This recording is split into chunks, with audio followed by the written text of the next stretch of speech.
A poor, destitute man with unkempt hair and clothes that were more threadbare than a well-worn blanket shuffled down a busy city street. In his hand, he clutched a torn paper bag, its contents rattling softly with each step he took. Meanwhile, a young man in his mid-20s, immaculately dressed and brimming with the confidence of a man who had his life together, hurried along the same street, his tailored suit and polished shoes marking him as a rising star in the corporate world. As the young man passed by, he couldn't help but cast a judgmental glance at the poor man.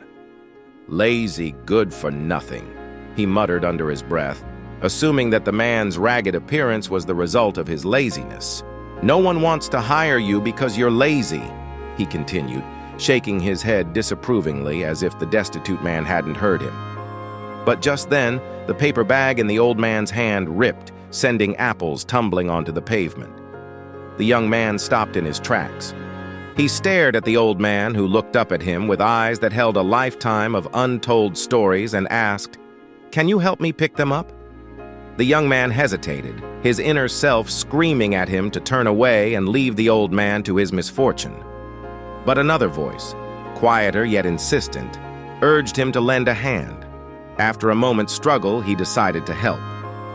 As he picked up the apples, the old man's grateful smile touched his heart. "Here," said the old man, handing the young man a strange envelope. "For you," he added, his voice raspy with emotion. "I don't know what's inside that bag, but it seems awfully heavy," the young man said, eyeing the envelope suspiciously. He opened it and found papers inside. He unfolded them slowly, revealing ownership papers for a sizable chunk of the city, including several prime office buildings and warehouses.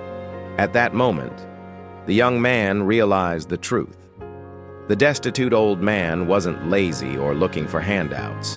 He was merely testing hearts to see who would treat him with kindness, and he had chosen the young man as the recipient of his fortune. Overcome with emotion, the young man rushed to the old man, wanting to apologize for his harsh words and offer his newfound wealth. But when he found him, the old man was nowhere to be seen. All that remained was the echo of his gentle smile and the memory of his gratitude. The young man inherited the business and became its new manager. From that day forward, he never judged anyone by their appearance again. Instead, he carried on the old man's legacy of kindness, ensuring that no one ever went hungry and offering help to those who needed it most. He remembered the valuable lesson he learned from an old, unassuming man with a bag of apples.